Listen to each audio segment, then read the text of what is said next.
Oh, yeah. No, that's good.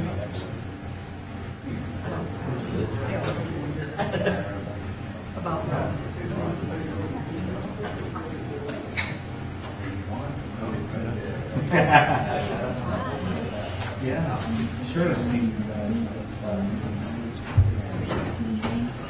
I have found that independence that go down to the assessment of risks and request reassessment. And when you know now that, I would just hire a school psychologist for Sarah Reed to start today. It's a new. You don't. There are things I can do to entertain myself.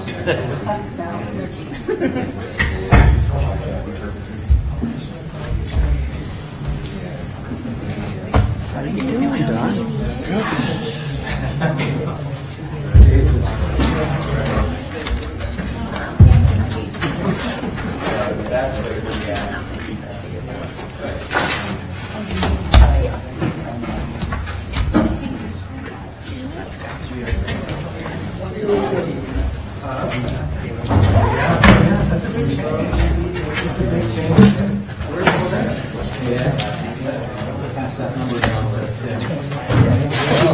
You know that. Twice in one evening, Mr. Pizza. That meeting taking place.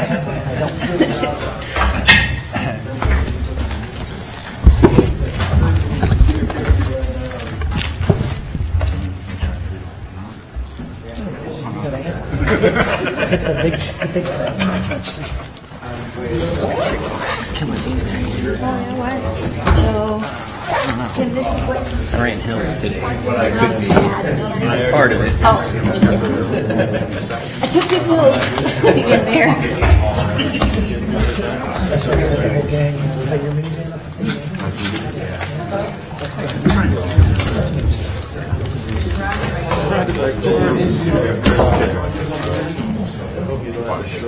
Did you?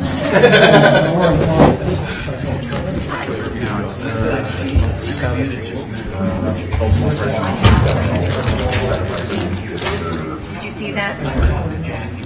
Oh, okay. So she goes in.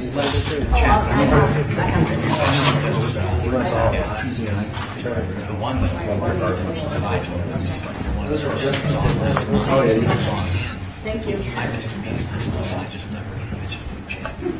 that's okay. I just wanted you to know that there was a highlight. Okay. Thank you.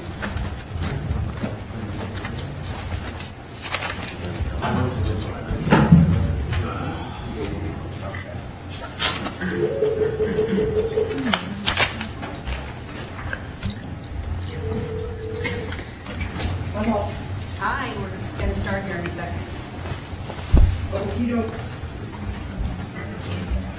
Next meeting, passed. Okay, the first one. No.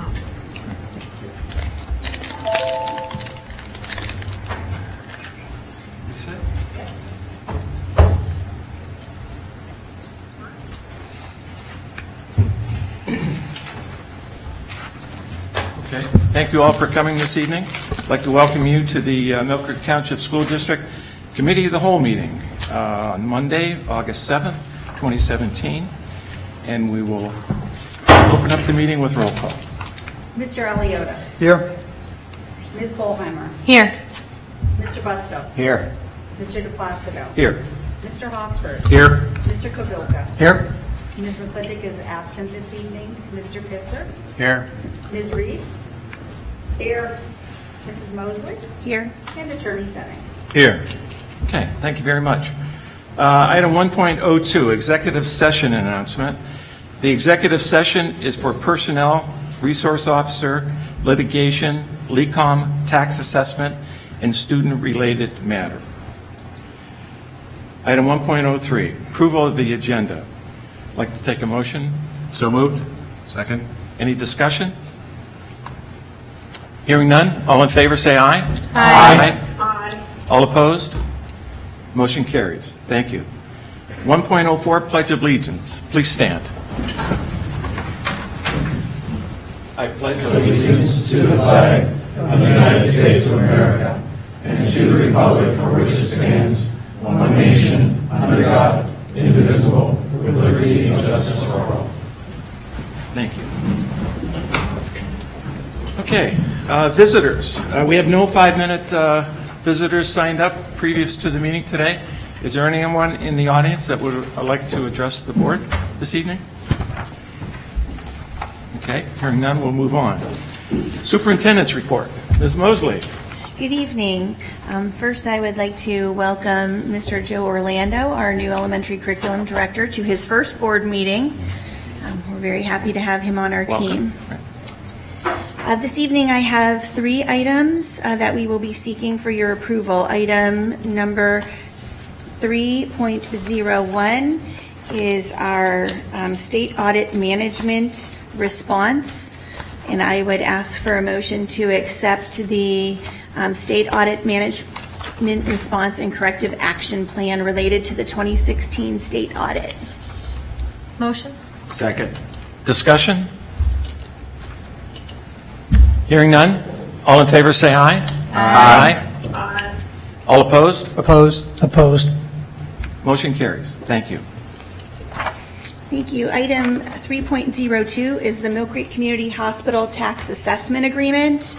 I would ask for a motion to approve the tax assessment agreement with the Mill Creek Community Hospital.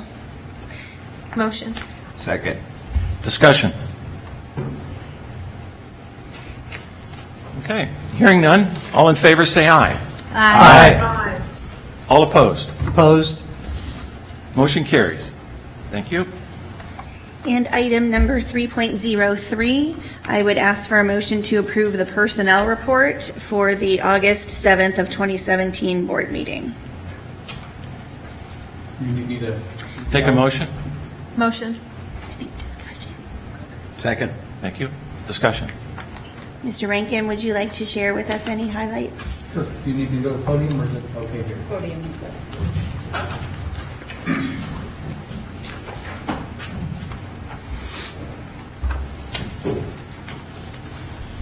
We really appreciate the consideration of the board as August is upon us, and a very full agenda last month with a number of hirings. And again, in order to get people in place prior to the beginning of the school year, we had a lot of activity over the last couple of weeks as well. So we ask your consideration of the items on the agenda. At Asbury, we have a child development group supervisor, and at Bell Valley, we have a resignation and a recommendation for a child development group supervisor. At Chestnut Hill, we have a resignation of an educational assistant part-time. At Grandview, an approval for a leave of absence of the custodian. At Sarah Reed, we have recommendations for a special education assistant in the emotional support classroom and a special education teacher in the emotional support classroom under professional contract. We have special education teacher and emotional support as well as a letter of appointment for a second position there. At J.S. Wilson, we have a retirement after 12 years of service of an individual, a change of status of an educational assistant moving into a secretarial position. We have at Walnut Creek recommendations for a custodian due to a transfer. At Westlake, a special education assistant resignation, and recommendations for a professional contract for a music teacher due to a resignation. We also ask for your approval of a science teacher under a temporary professional contract at Westlake as well, due to a change of assignment. At McDowell Intermediate High School, we have a special ed assistant resignation, and we ask for approval for a recommendation for our German teacher as a letter of appointment, a change of status for a secretary moving from J.S. Wilson to McDowell Intermediate, and a move of an educational assistant from McDowell to MIHS due to a retirement. We have a custodian. We ask for your approval, and a J1 and a C1 custodian. We're asking for your approval due to a retirement and a transfer.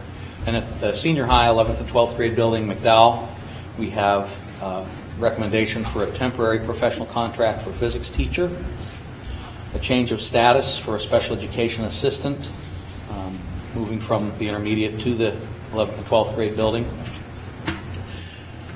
And here at the Ed Center and some other recommendations, we have some Center for Performing Arts adjunct faculty, four of those individuals, 3 Title I Ed assistants at Bell Valley, 3 at Chestnut Hill, and at Grandview we have 4 Title I Ed assistants and 2 at Tracy Elementary School. We have some academic educational assistants at Asbury, 2 individuals there, and 3 at Grandview, and 1 at Tracy.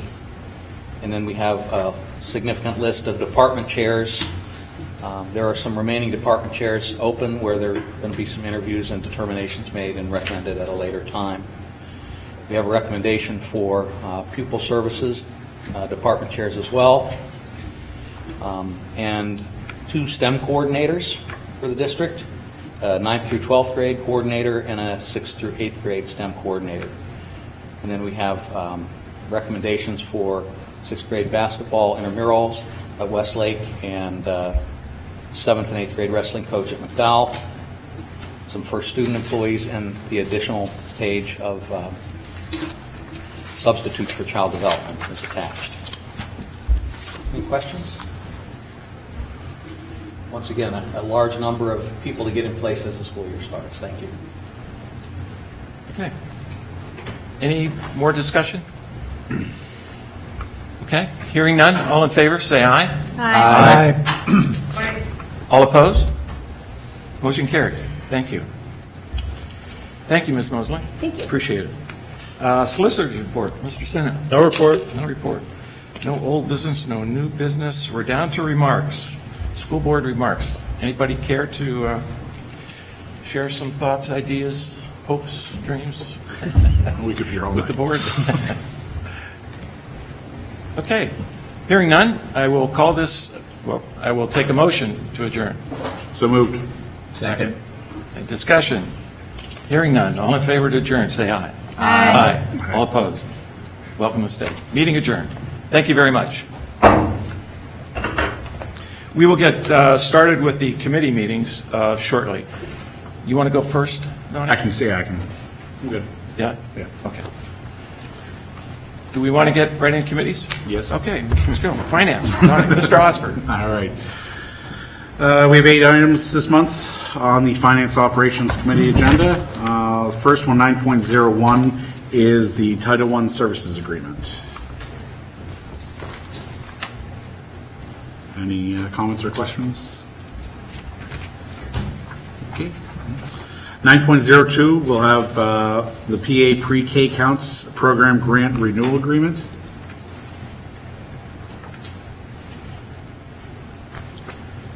And moving on to 9.03, the Child Nutrition Program Participation Agreement with the Erie County Technical School. Okay. 9.04, we have our, what seems monthly, sale of parcel from repository for unsold properties. This is a property on Arlington Road.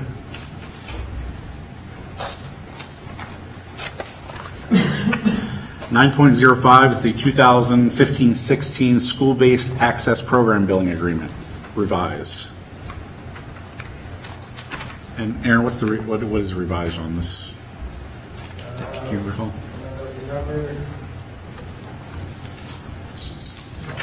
We already approved it. The second attachment's the letter that basically states exactly why you're receiving the revised one.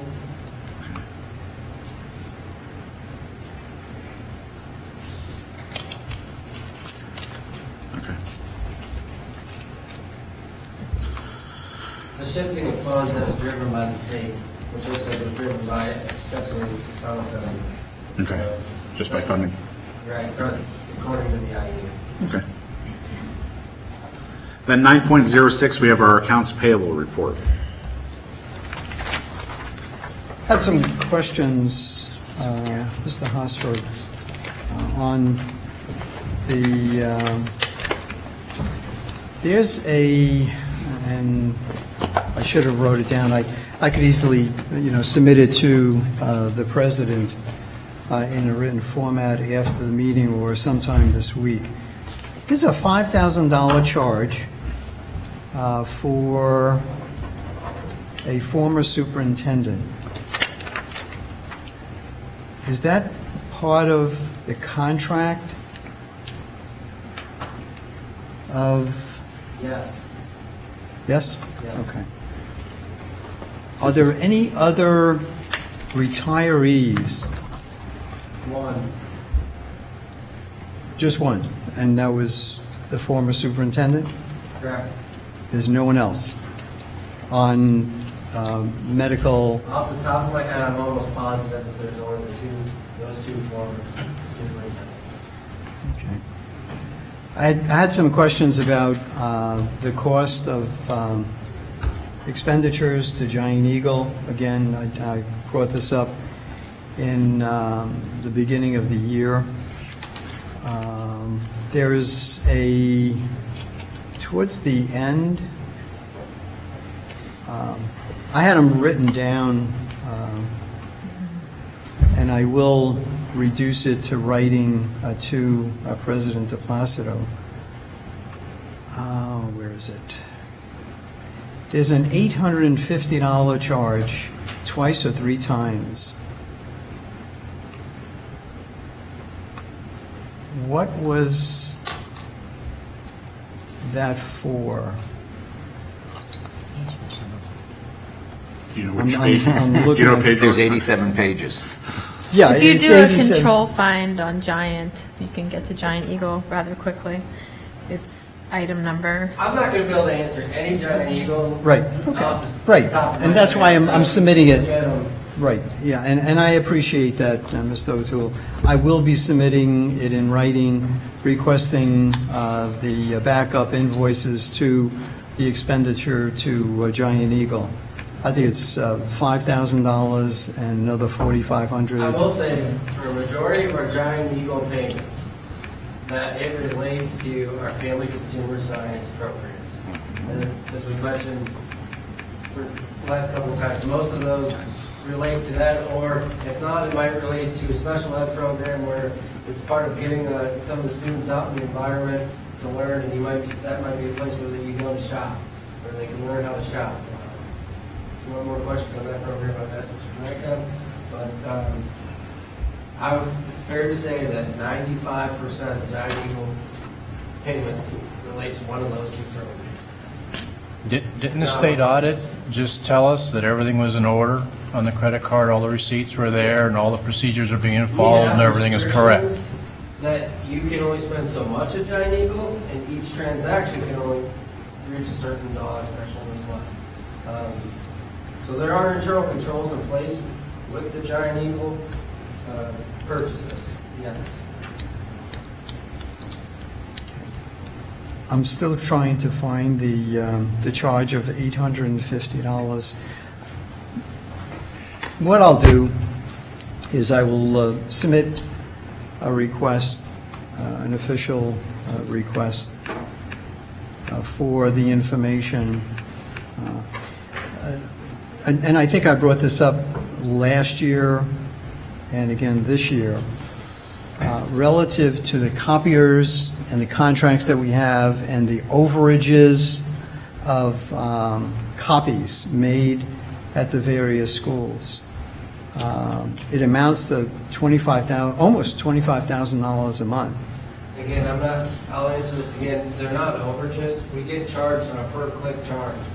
They claim them as, how they state them on that invoice as overages, but that's our per-click charge for printing on these multifunctional devices, Okay. according to the agreements that were board approved. And that board-approved agreement contract is available for inspection?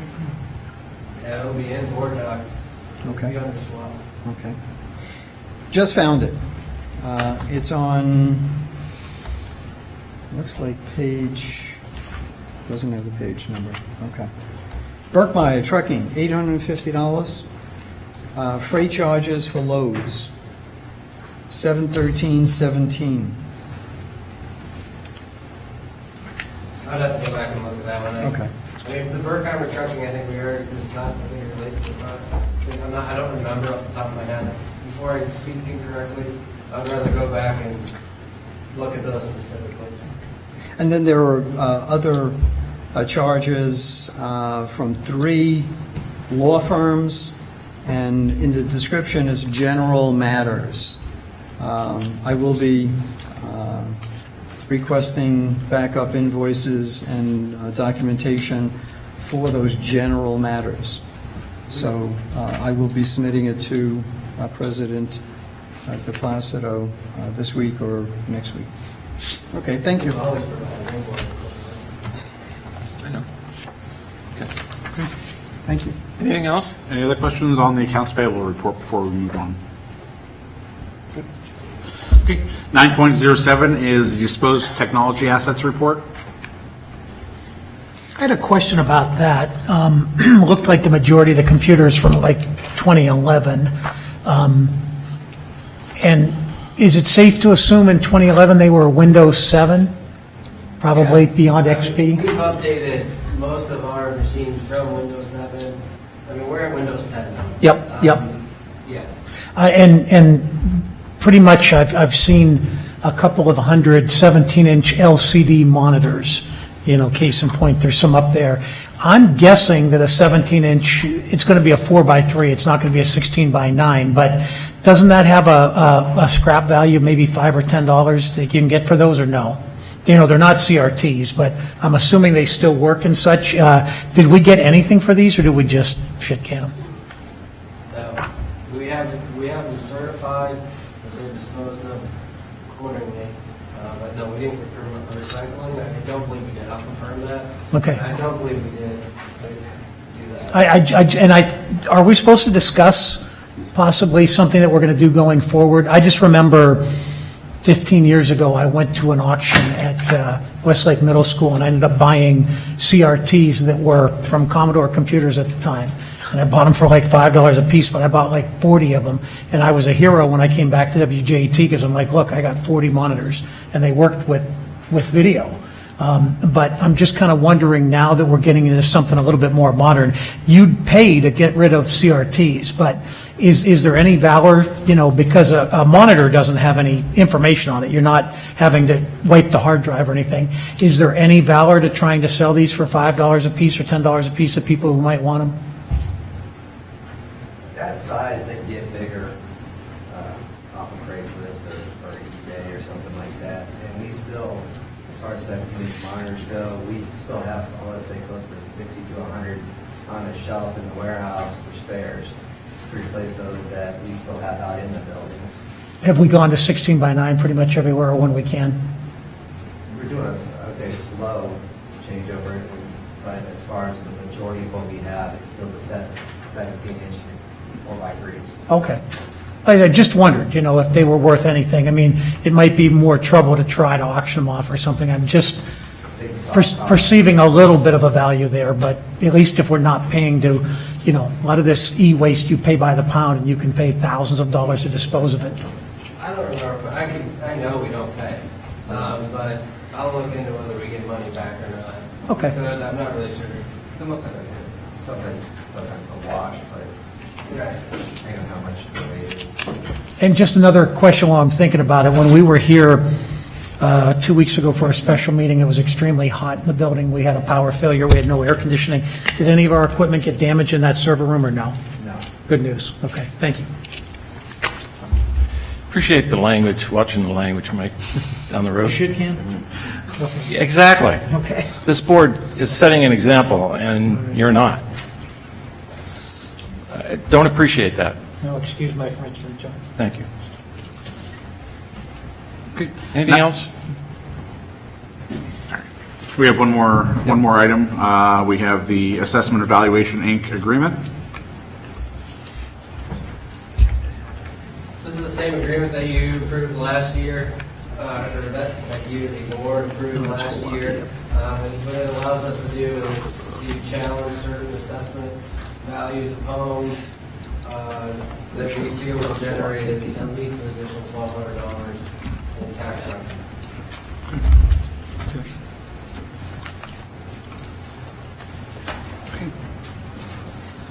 That does conclude what we have for this month. I guess I will take a motion from the committee to move all items forward. Motion. Well, second? Can they? Oh, is there any more discussion? On the next page? That's just a discussion. Those are information on Oh, it okay. before. All right. So just me and you here today, right? Mr. Pitzer, Mr. Kabilka, and Mr. Hosford. Okay. Good? Okay, so So that, yeah, we're good? Yes. All right. Okay.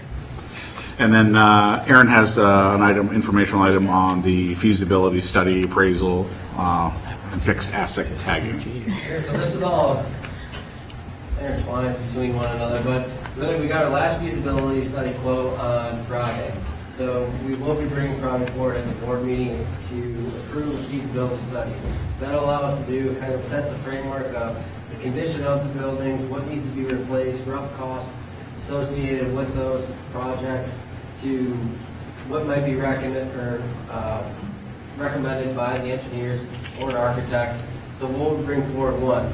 One question that goes with that is that a number of these companies have brought to me, they basically said, we can give you a cheaper feasibility study cost if there's work to follow.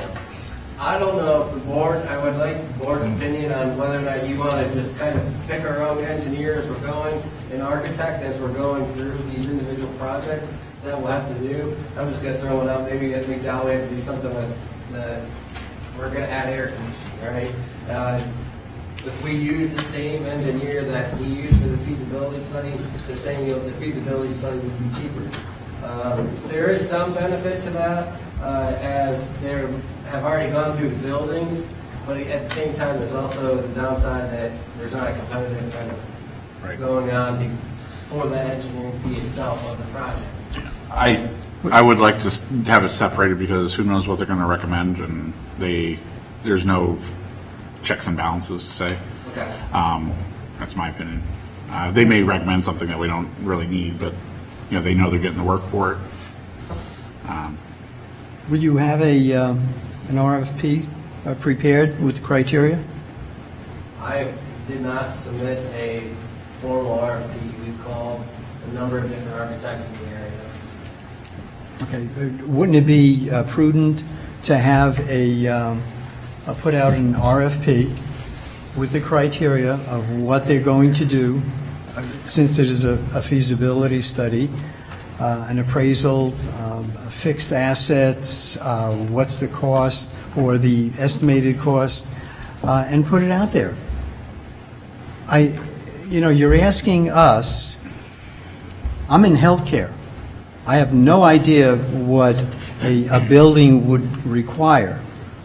My recommendation to the board is let's prepare an RFP with all the criteria, put it out there, and see what they're going to come back on a fee.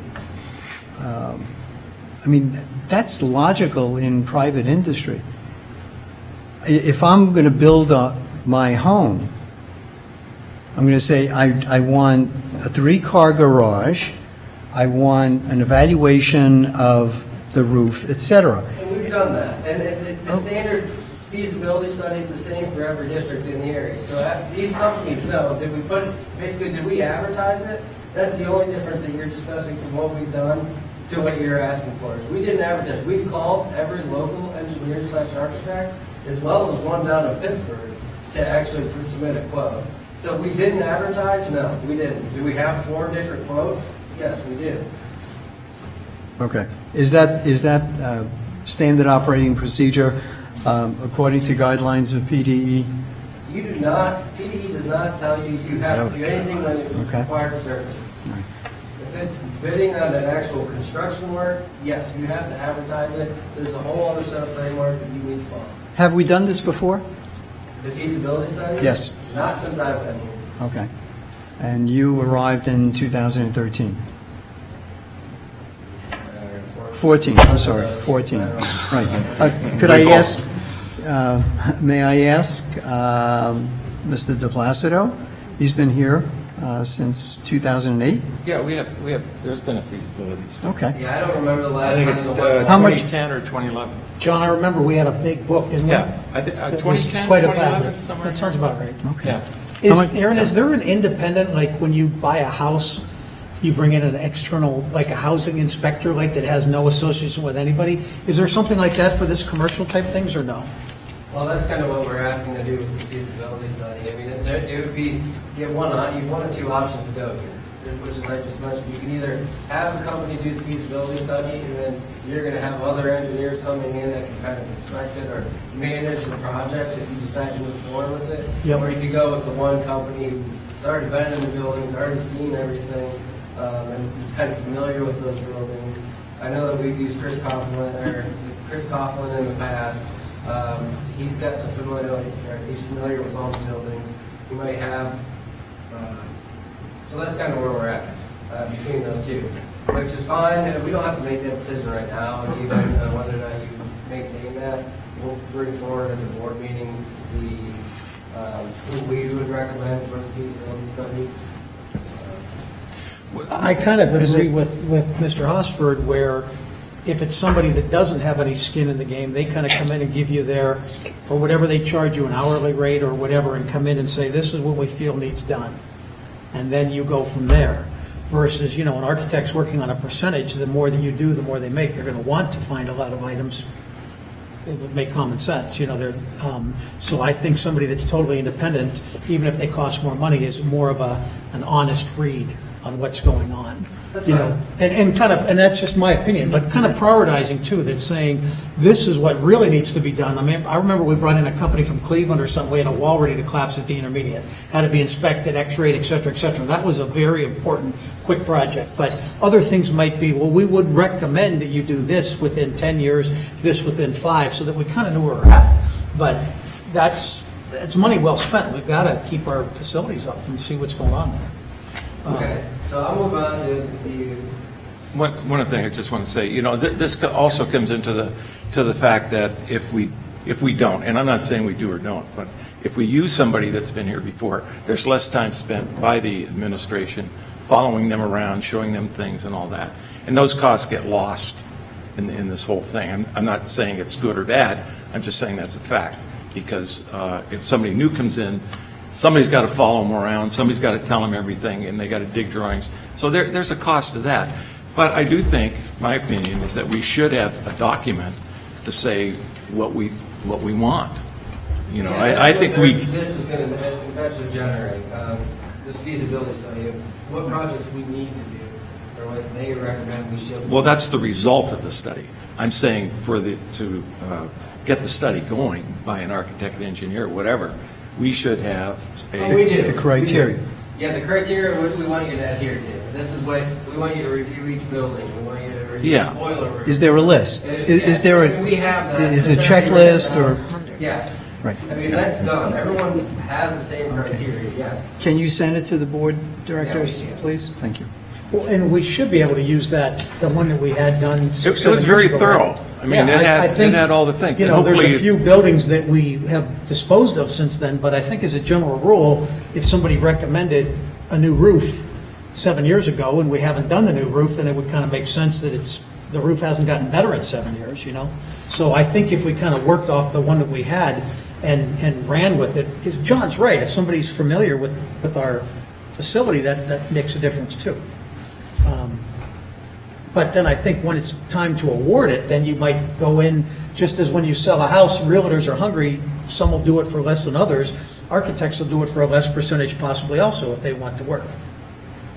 So, I would be interested in the cost of that feasibility study that was done in 2009, 10, 11, whatever it was. Thank you.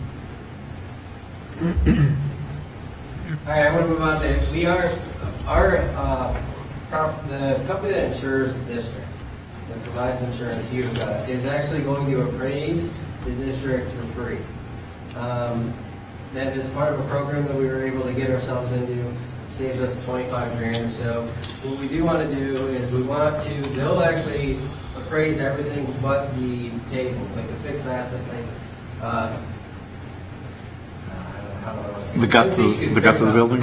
Right, they'll assess the building and the infrastructure of the building and whatnot, but the tables and the different items within the building, I'm just gonna give you a heads up, we were gonna bring forward, I think it's $15,000 that they'll do, which I've gotten quotes from other companies that it's gonna be much more expensive than that, and it makes sense to do it with that company while they're in.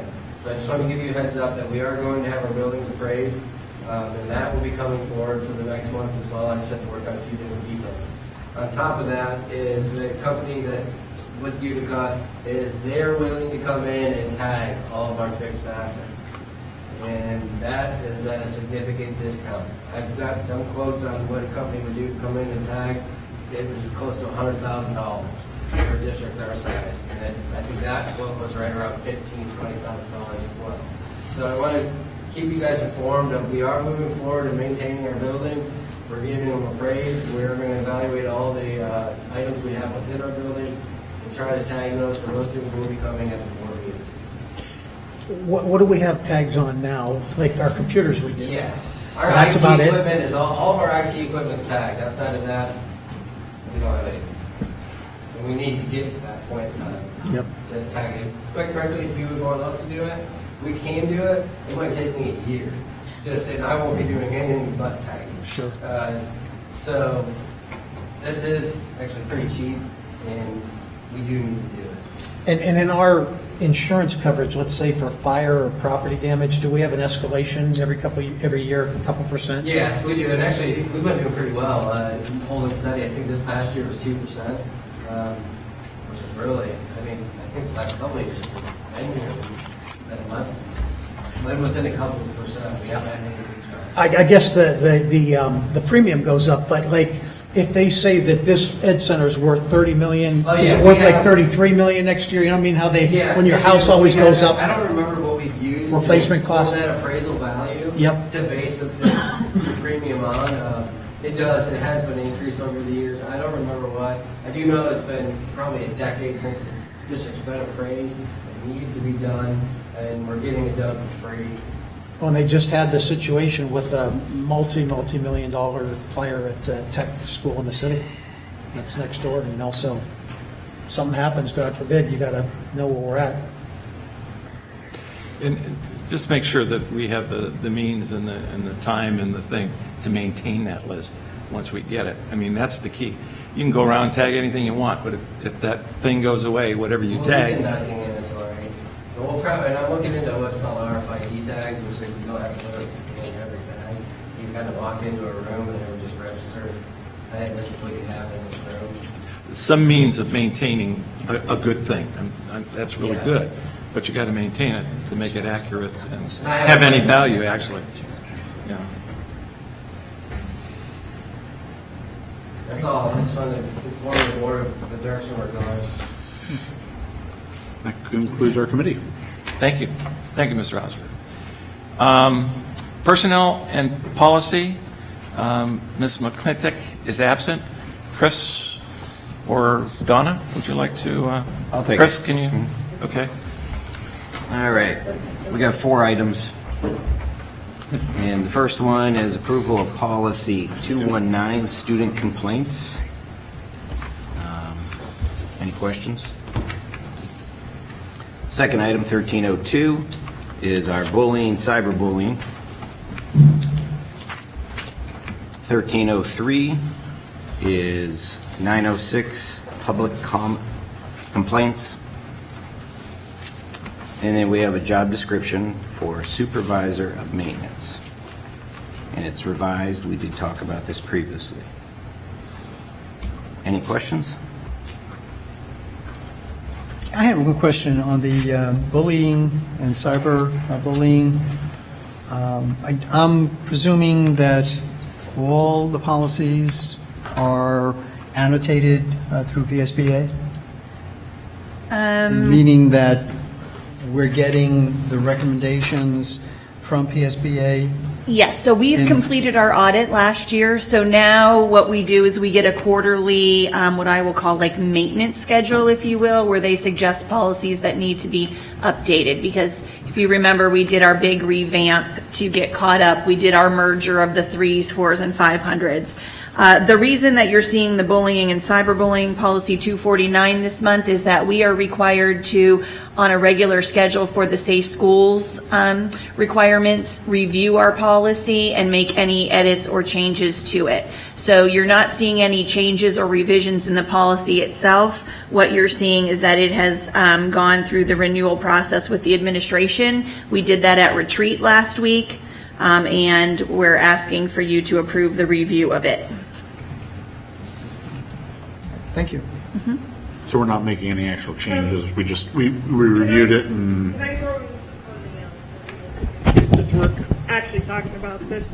It was brought to my attention by a parent who came to me that they don't know the processes, that there were even processes available. And I guess that's where I'm not sure how you educate the parents on, what to do, what steps to take, when they want to file a complaint and all that. But that was a major complaint to me from a parent. So it's just food for thought. Thank you. I appreciate that. And I would just say, as an administrator of the district, the first place that we should all encourage, parents or students to go is, either to their guidance officer or their building level administrator first, because once we do know that there is a concern, there will be, action taken. There will be an investigation that's conducted. And, we have a very strict process that we follow as an administrative team. But the first piece is letting us know, because if we aren't aware of the concerns, we can't do anything to help alleviate them. So I appreciate that. That means then that maybe we need to focus on some more educational components so that people know what the options are. Thank you. Right, the district doesn't have a policy that restricts a parent or a taxpayer to chat, talk, call, converse with a board member, correct? I'm not aware of I'm not aware of a policy of that nature. So if citizens, parents, taxpayers, if they want to call a board member at home, they can do that, correct? As far as I know. So you could have a conversation. You're not, obviously at home, you're not a board member, so Right. you're only a board member when you're in this room. So we can't control what people do outside this room. Right. So you can have conversations with anybody you want. Thank you. And to answer your question about the citations are provided by PSBA. Yeah. And when we review those policies, we do double check those citations. They're not always right, so. Thank you. Okay. I guess need a motion to bring it forward. Yeah, Donna? Oh, yeah, motion. Second? Aye. That works. And aye. Chris is an aye. Aye. Good to go. It moves. And then the last item is a information item, 340, responsibility for student welfare. Yes, we have a guest this evening. Major Nygaard from our Air Force ROTC program had brought forth this question relative to the board's position on transporting students in a staff member's individual vehicle. And I believe he was hoping to get to share some information with you.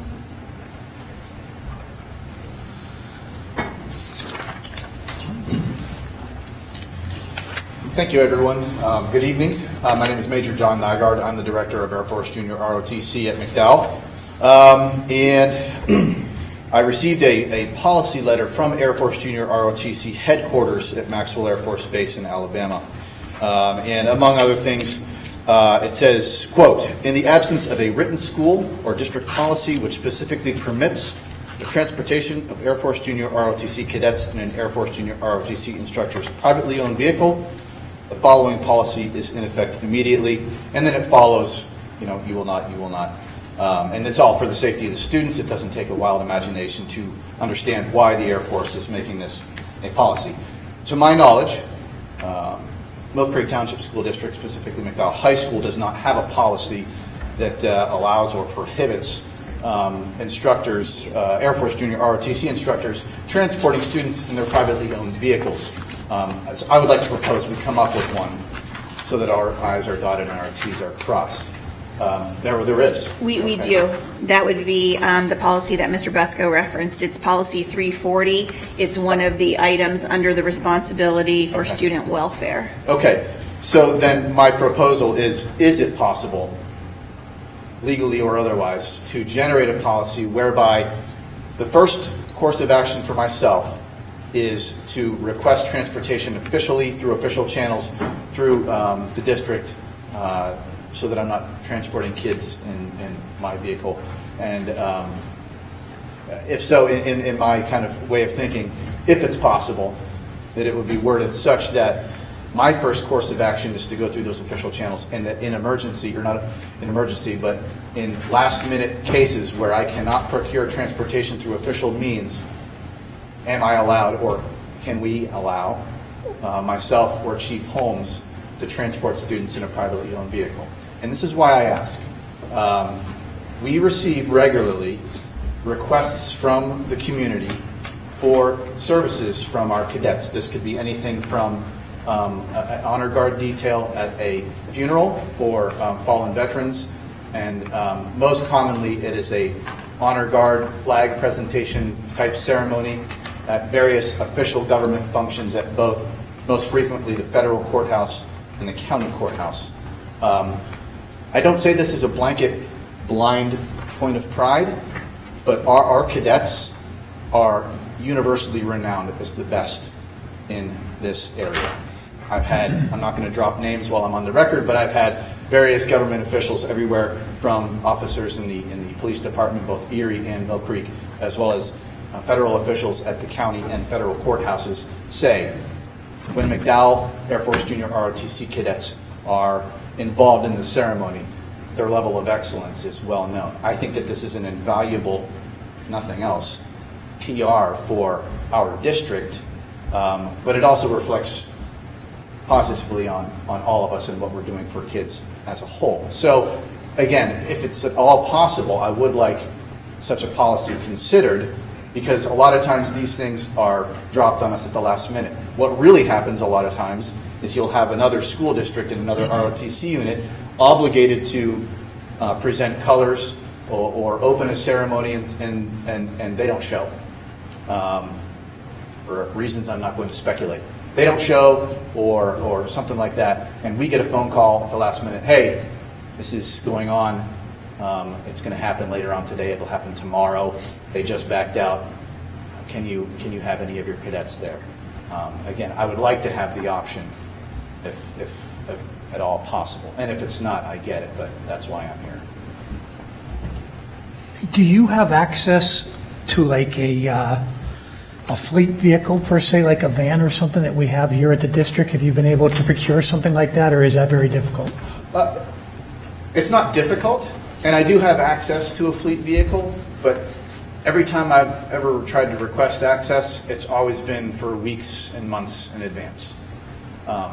In terms of the short-term efficacy of the process, I don't know what that is, but it wouldn't shock me if I get a phone call from the federal courthouse for a naturalization ceremony saying that another ROTC unit has backed out at the last minute for whatever reason, and can I be there at the end of the day? Can I be there tomorrow first thing in the morning? And the garage over here is booked, I can't get a hold of somebody. It would be nice to have the availability to transport kids in a privately owned vehicle, so long as I have the backing of school district policy, of course. Attorney Senate, do you have any thoughts as because of the insurance regulations and stuff is using a private vehicle? I'm just wondering.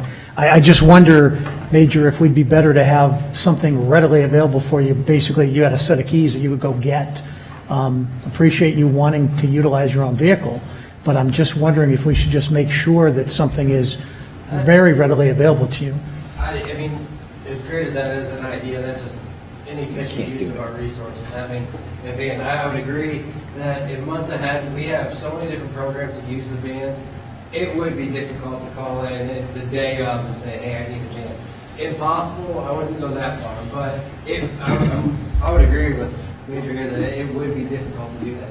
I also would agree that it is completely inefficient to say we have one van waiting for ROTC at any moment in time. Sure. I don't think that that's feasible either. I don't know what the best solution here is, but What's your read on the recommendation from the Air Force, from the feds? Are they saying they really don't want you to do this? What I'm saying is that if I take a student in my privately owned vehicle without specific permissions from this district, I'm pretty much, well, I'm not going to use your term. I understand it, right? Okay. Please don't. Well, what do they say if the shoe fits? Yeah. So regardless, I'm not going to go back on, I'm not going to try and skirt the Air Force's policy for obvious reasons, and I'm not going to try and skirt this district's policies for obvious reasons. I want to make sure that the T's are crossed and the I's are dotted. You know, if we can't come to a solution for any number of reasons, I get it, I understand that. But I think that this is a great means to have some of our finest cadets out there representing our school district in an official capacity. And it is recognized by the... Could we get a Humvee, maybe surplus, and have it all lettered up and keep it here? You know what? Motion carries. I'm in favor. But, wouldn't that be awesome? You show up at the federal courthouse with a Hummer?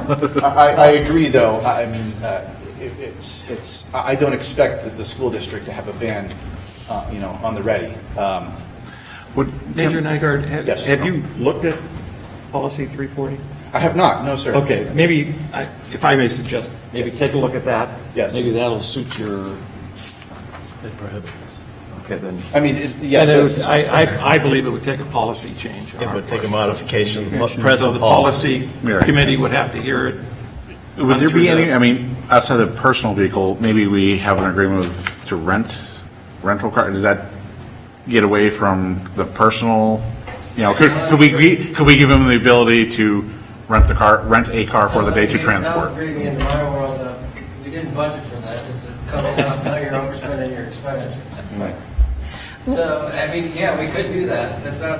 I mean, would that be, I'm just wondering if that's maybe, trying to think outside the box, a way kind of around to please everybody, but...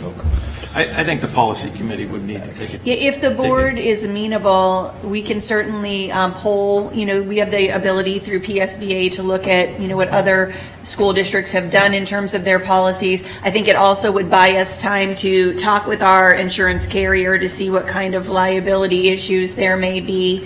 And we could come back to the board next month, with a recommendation for a policy change if that's what it looks. I guess that's the crux of me being here is to request a policy change. I had not seen this, so that's my bad. But yes, that's my. Aaron, would we be able to reimburse the cost of mileage for either the chief or the major that if they utilize their vehicle and they turn in the expense for the mileage? We can't do anything that the board decides. But again, I'm going to go back to we didn't budget for it, and we're going to overspend expenditure. And if a policy change does start to gain traction, I'm not looking to claim mileage. I'm all about efficiency here, and my first course of action would be to go through official channels and get transportation that is owned and operated by the school district. And this would be an emergency, I don't want to use the word emergency, but a fallback measure if there's an event. Would you entertain me for 30 seconds? I'll tell you a quick story. There was a federal judge that was based in Erie, and he would get court in Pittsburgh. And when he wanted transported, he picked up the telephone, called the Pennsylvania State Police, and said, I need a cruiser in a half an hour at my house. Be there. And they would come, and they'd pick him up. They'd take him to the Mercer State line, hand him off on another cruiser, and he'd be in Pittsburgh in an hour. He literally had the power to call the state police, and they would pick him up and take him, like lickety-split, because he was a federal judge. I thought that was kind of interesting, but it's a true story. It's going back a few years, but I thought that was kind of interesting. Okay. Okay. Thank you very much. Thank you very much. Thank you. Yes. Thank you. Could I just add one thing for it's not a formal informational item, but just to remind the board and our administrative team that tomorrow is the Erie Gives Day. And so, as you know, we have supported our foundation because they in turn support our teachers and students. And I would like to just make sure that I bring that up to remind everyone gently that we would love your support tomorrow. Great. Thank you. Okay, Chris? All done. Thank you, sir. Instruction and Student Services. Ms. Ballheimer.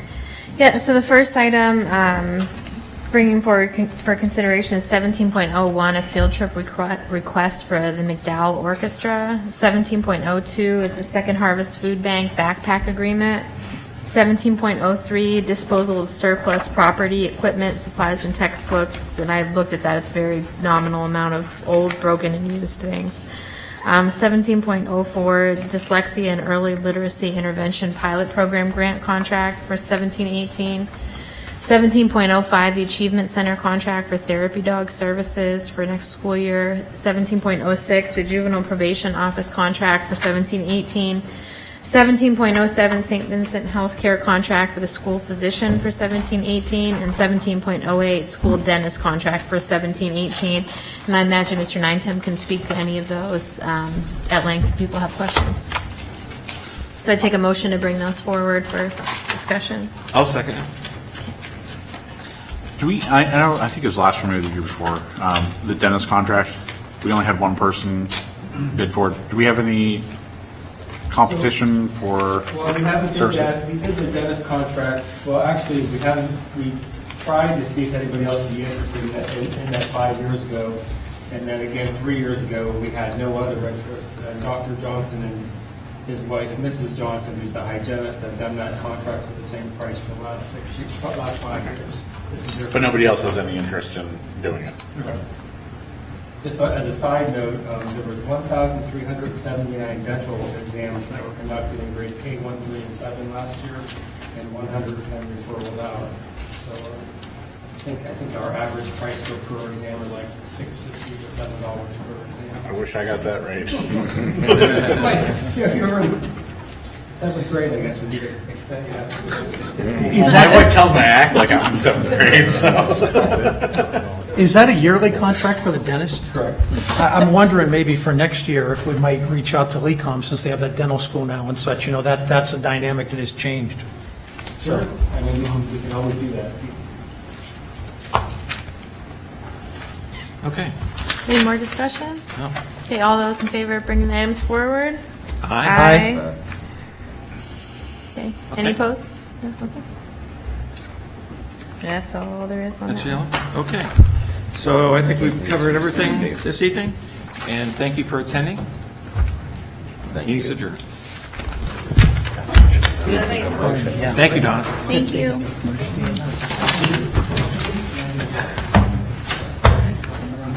I can see it. Good. How's it going? You are welcome. I thought Oh, we gotta leave it early. We're not here. well, not so much that. It was like an hour. It was an hour. 45 minutes. Thank you, their activation hours. We are. I was in your old office the other night. I was in your old building the other night. Oh, were you? He ships a lot of stuff offshore. What? He ships a lot of stuff offshore.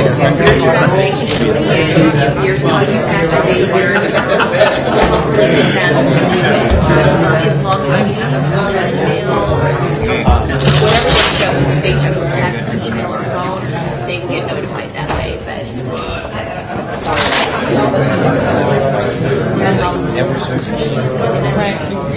Quite frankly, by the time they get